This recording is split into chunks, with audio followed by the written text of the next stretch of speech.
أعوذ بالله من الشيطان الرجيم بسم الله الرحمن الرحيم الحمد لله رب العالمين والعاقبة للمتقين والصلاة والسلام على سيدنا محمد وعلى آله وأصحابه أجمعين أما بعد السلام عليكم ورحمة الله تعالى وبركاته.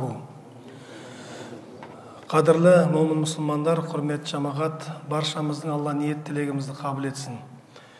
Бүгін күндегіден кішкене ерекше болғаны, біз осында келгеннен кейін, жамағатқа келгеннен кейін өздеріңізге сәлем берейік және Рамазан айымен құттықтайық өздеріңізді.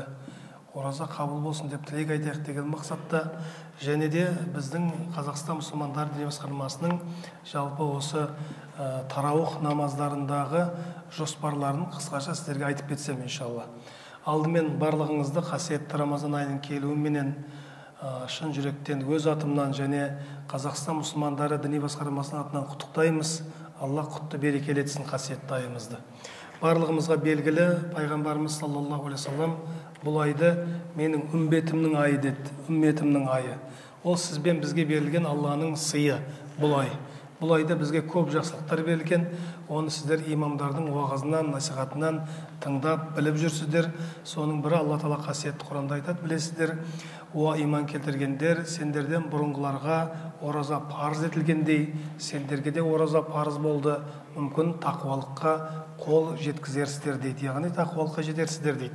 Яғни ораза арқылы тақуалық дәрежесіне жетуге мүмкіндік болатындығын жаратушы Жаббар Алла Тағала қасиетті Құранда сізбен бізге баяндады. Тақуалық барлығымызға белгілі, тақуалық Алланың алдындағы құрметтілік. Алла Тағала келесі аятта айтады, Алланың алдында ең құрметтілеріңіз араларыңдағы тақуаларыңыз дейді. Яғни кім Құдайдан шынайы қорқады, Құдайдың бұйырғанына мойын сұнады, Құдайдың қайтарғаннан тыйылады, ол адам тақуалық иесі иншалла. Алла сондай тақуалықты баршамызға нәсіп етке және осы айдағы құлшылығымыз арқылы тақуалық дәрежесіне жетуді Алла нәсіп етсін. Және қадірлі жиылған жамағат Әл-Ғани мешіті жалпы бірінші күндерде қаланың имамдарының ұйғаруыменен бұл мешітте қысқа тарауых намазы оқылуы керек болған.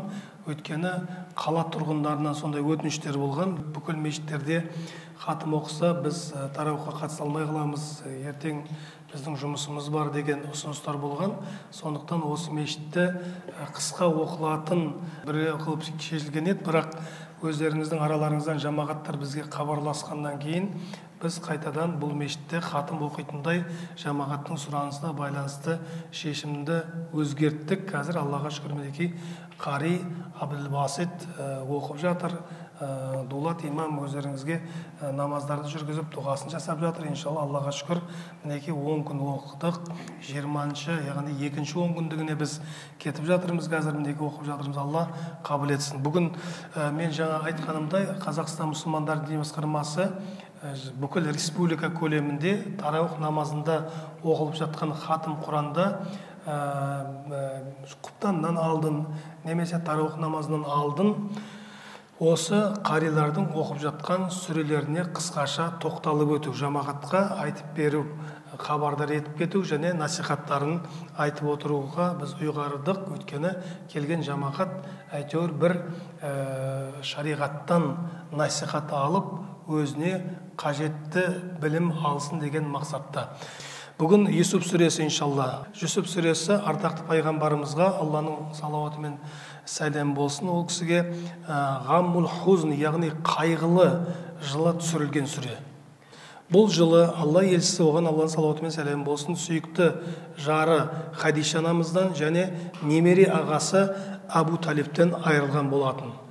Қиссада жалпы Жүсіп пайғамбардың көрген қиыншылықтары, ағайындардың оған жасаған қиянаты, соңында Алла Тағала Жүсіп пайғамбарды ол қиыншылықтардан құтқарғандығы турасында айтылған. Яғни осы сүреде Жүсіп пайғамбардың білесіздер, оны қазір киноларда шығып кетті, біразыңыз көрген боларсыздар, уағыздарда естіңіздер. Жүсіп пайғамбар ол да қатты сынылады, білесіздер, бауырлары қарсы болады, Сондай сынақтан өтеді, кейін оның аяғы жақсылықпен жалғасады. Жүсіп сүресі осы пайғамбарымыздың өмірін баяндайды. Қисса соңында Жүсіп пайғамбар, оған Алланың сәлемі болсын, ағайындардың қиянатын кешіріп, Жүсіп сүресінде 92-ші аятында былай дейді: «Ла тасрайба алейкумул яума яғфируллаху лакум ва хуа архамур рахимин». Садақаллахул азим. Бүгін сендерге сөгіс жоқ.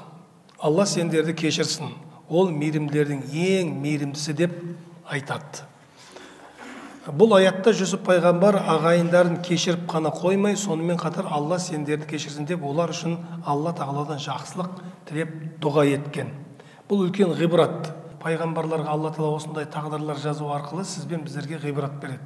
Бауырлары қанша қиянат жасаса да, оларды кешіреді және олар үшін дұға жасайды. Алла тағала сендерді кешірсін деп. Жүсіп пайғамбар. Бұл бізге ғибрат. Бізге де егер өмірімізде сондай жағдай болса, біз де кешіріп және жақындарымыз үшін дұға жасау сол пайғамбардан алған ғибратымыз болады иншалла.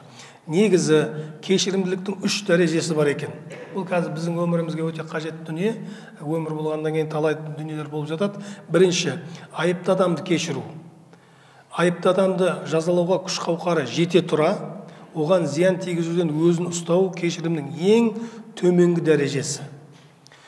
Өзгені кешірдім деген адамның бойында ең азы осындай сипат көрініс табуы қажет. Екінші, қателік істеушіні кешіру әрі кек сақтамау. Адамдардың жасаған қателігін кешіріп, соның әсерінен орын алатын кек сақтау, ашу, жек көру, сыртынан ұнамсыз сөздерді айту сияқты тағы басқа бүкіл жаман істерді тәрк ету. Алла тағала қасиетті Құранның Маида сүресі 13-ші аятында «Фаъфу анхум васфах» дейді. Садақаллахул азим. Сонда да оларды кешірім етіп, көңіліңе алма деп бұйырады. Оларды кешірім ет және көңіліңе алма. Бұл аятта Алла тағаланың кешірімділіктің бірінші және екінші дәрежесінде қоса айтқан. Бұл да бізге ғибрат. Біреуді кешірсек, кек сақтамауымыз керек. Сыртынан сөз айтып, жамандап, кешірдіңіз ба, тоқтап ұмытуымыз керек. Аллаға шүкір, ондай мұсылмандарымыз қазір бар. Екеуі де бар. Біреуі шынында да бір мұсылманды көрсе, мен кешірдім, ол сыртында ешнәрсе айтпаймын, алхамдулилля, Алла жар болсын, аман болсын деп тоқтайды. Өкінішке орай кейбіреулері кешірдім, бірақ ол андай қылды, ол бұндай қылды сөйлеп жатады. Оны көріп жүрміз бәріміз. Біз сол бірінші кешіріп және сыртынан сөз айтпайтындық иншалла сипатта болсақ, ол біз үшін абзал болады иншалла. Үшіншісі, қателік істеушіні кешіріп, оған жақсылықпен жауап беру. Жүсіп пайғамбардың, оған Алланың сәлемі болсын, кешірімі кешірімділіктің осы үшіншісі екен. Жүсіп пайғамбардың кешірімі ең үлкен дәрежесі. Яғни кешірімнің үш дәрежесі, соның ең үлкені осы қателік істеушіні кешіріп, оған жақсылықпен жауап беру. Өткен ол ағайындарын кешірумен қатар олар үшін жақсылық дұға жасады. Әдетте адам табиғаты жамандық жасағанға жамандық жасауға, ізгілік жасағанға ізгілікпен жауап беруге бейім. Барлығымыз оны білеміз. Біреу жақсылық жасаса, жақсылық жасады, болмаған деп жақсылық жасаймыз. Жамандық жасаса, Құдай сақтасын, оны жек көріп жүреміз. Алайда бұл жерде Алланың кешірімін үміт еткен момын адам жамандық жасаған адамның өзіне кешірімдік танытып, оған жақсылықпен жауап бере білуі тиіс. Алла тағала қасиетті Құранның Фуссилат сүресі 39-ші аятында былай дейді: «Идфа биллати хия ахсан فإذا الذين بينك وبينه عداوة كأنه ولي حميم». Садақаллахул азим. Жамандықты ең көркем түрде жолға сал, жамандыққа қарсы жақсылық қыл. Сол уақытта сені мен екеуің араңда дұшпандық болған біреу өте жақын достай болып кетеді дейді Алла тағала. Қараңыз. Бұл аят бізге барлығымызға есімізге сақтап жүретін, амалда іске асыратын дүние. Жамандықты ең көркем түрде жолға сал, жамандыққа қарсы жақсылық қыл дейді. Сол уақытта екеуің араңда, яғни келіспеген адамның арасында дұшпандық болған біреу, дұшпандық қылған біреу өте жақын достай болып кетеді. Ол өмірімізде талай кездесіп жүр. Қазақта сөз бар: ер шекіспей бекіспейді дейді. Білесіздер, кейде келіспей қалады, бірақ кейін дос болып кетеді. Бұл да мінекей өмірде көрініс тапқан дүниелер.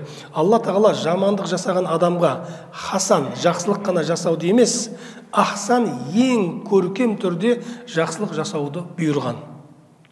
Бұған жамандық жасаған адамды кешірумен қатар ол үшін дұға ету, сыйлық беру, жақсы қарым-қатынас құру сияқты тағы осындай істер жатады.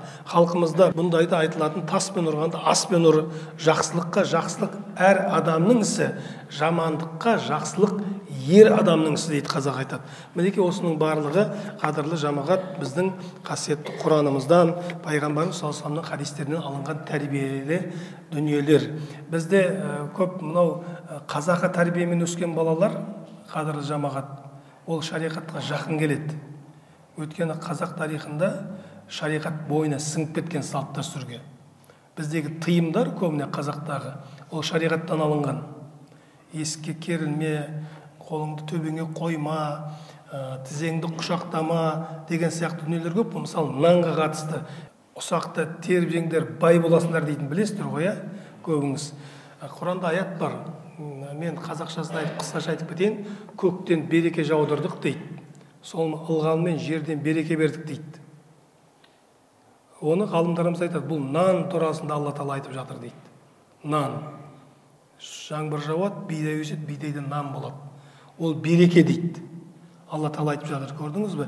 Осы жерде ғалымдар көп мысалдар келтірген. Кейбір елдер болған кезінде нанды сыйламай, ондай біздің арамызда да кездесіп қалады кейде. Нан қасиетті деп айтпа, ол дұрыс емес деген сияқты адамдар кездесіп қалады. Осы жағдайда қараңыз, кезінде сондай бір жағдай болған, нан менен Құдай сақтасын, адамдар дәреттерін сүрткен кездер болған кейбір жерлерде.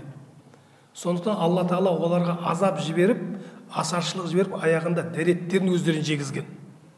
Сондай адамдар болған өмірде. Алланың берген берекесіне қиянат жасау ертең Алланың қаһарына ұшырауға себеп болуы мүмкін. Сондықтан біздің қазақ аналарымыз кезінде бабаларымыз нанды сыйла, нанды жерге тастама, обал болады деген сөздер бұл Құран аяттарынан алынған. Оны ұмытпайық. Енді біз осымен аяқтайық уағызымызды, иншалла. Алла күш-қуат берсін. Алла Тағала барлығымызға амандық берсін, достық берсін, мейірімділік берсін, иншалла. Бір-бірімізді шынайы жақсы көруді нәсіп етсін. Мен енді әдейі осы кішкентай мешіттерге де барып, жамағаттарға барып намаз өткізіп жүрмін.